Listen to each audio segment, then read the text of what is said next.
What is TPACK? TPACK is a framework for technology integration in the classroom. It has three main components: technology knowledge, pedagogical knowledge, and technological knowledge.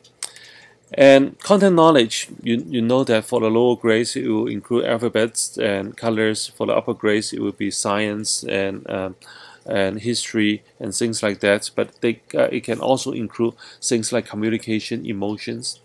And in special education, the content knowledge should be the same as the regular students, but the difference is that you may have additional support to help these students with special needs to reach those same content standards.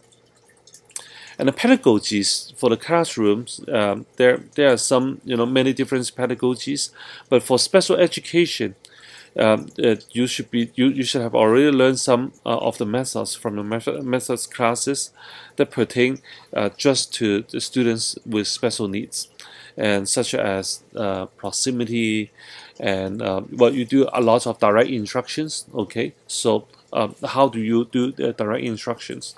Okay, so those are the pedagogical knowledge that relates to this model.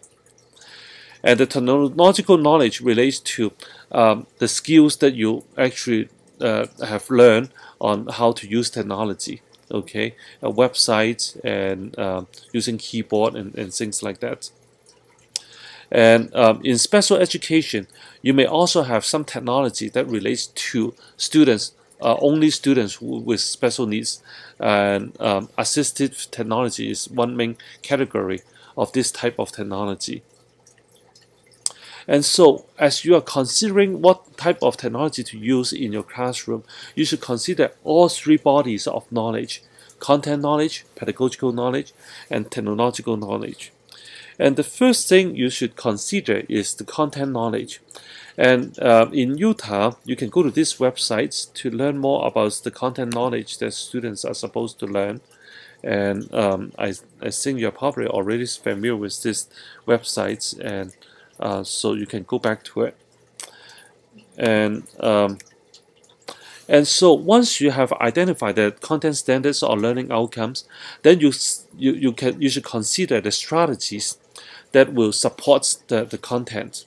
Okay, and in your methods class, you have learned a number of different pedagogical strategies, and so I won't repeat that.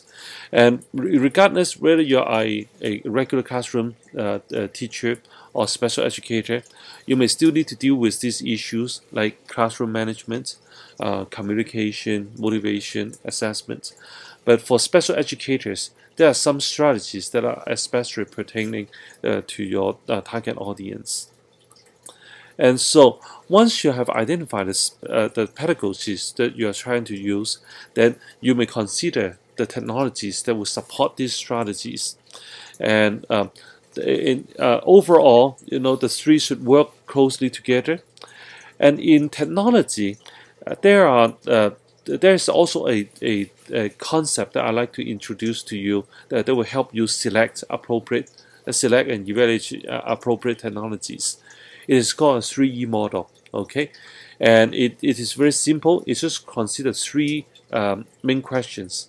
One question that relates to effectiveness, one question relates to engagement, and another question relates to efficiency. So in effectiveness, you ask yourself, how well does the technology use help improve student learning? Okay, how well are they really learning by using this technology? So ask yourself that question. But another question also, you want to find out whether they like it or not. Okay, engagement, how involved, how emotionally engaged, how much they like this technology is the second question. How well does the technology use help students to actively involve themselves in the learning? Okay. And then the third question relates to whether the technology save time and resources and money. And because if you take many lessons in order for your students to use this technology, in a regular curriculum, you may not have that luxury to just try things out and use a lot of time. And so, how well does the technology use reduce resources and time needed for teaching and learning? Okay, so these are the three areas that you can consider when you are selecting a technology. And so, coming back, when you are designing your instructions that relates to technology, you should use this TPACK model to consider the content knowledge, the pedagogical knowledge, and the technological knowledge. And this is what we refer to as TPACK.